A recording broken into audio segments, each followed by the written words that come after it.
The purpose of these videos is to orient you to what components look like and how you act on them. If you haven't yet viewed the Watch Me First video, please do that first, as it lets you know what to expect.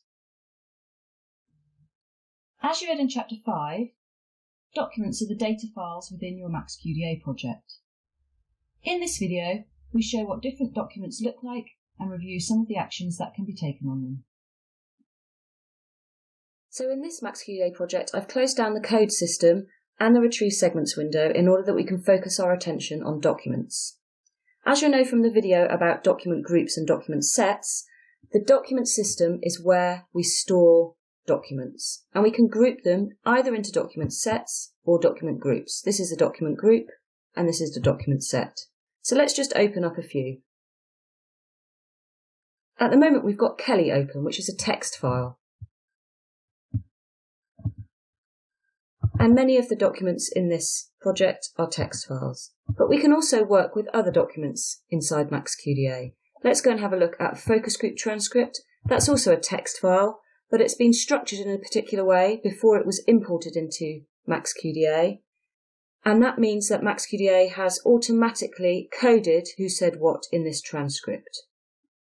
If you need information about preparing those transcripts, then you can find that in the help menu. Another form of textual files are PDFs. Let's have a look in the websites and literature folder and show you a PDF. PDFs display just as they would if you were looking at them in another PDF viewer. And in this file, we've also got some PDFs which have been created out of website content. In addition, we can work with various visual data. Here, for example, is an image file, and we can also work with video data. I'll just play this for a moment or two. Okay, for the first topic, how happy are you with your career now?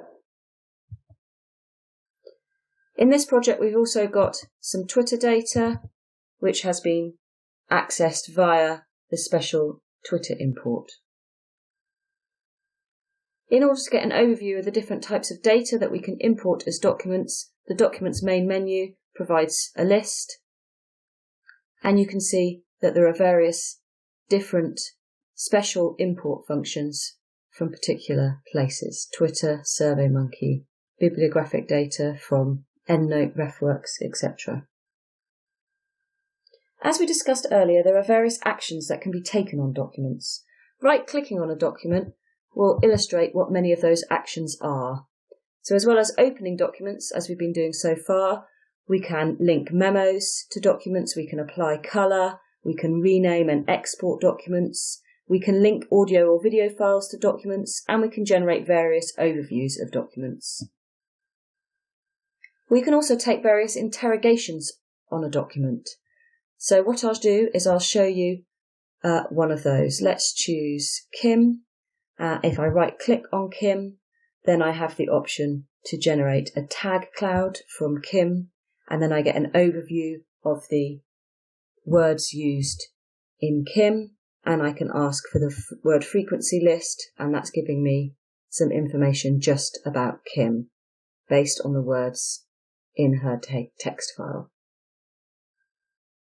If I want to pick out a particular word, then I could do a lexical search. So let me just show that to you.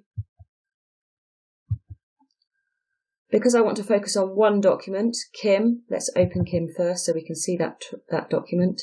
If I activate Kim to indicate that I'm focused on that document and then go to the analysis menu to start a lexical search, I can ask to search for a particular word. I'll just search for friend.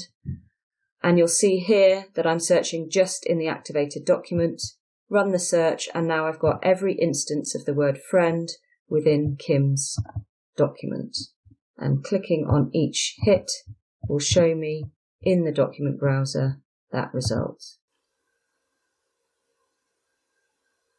If I hadn't had Kim activated, then when I run that lexical query, then it would have been able to run across the whole set of my documents.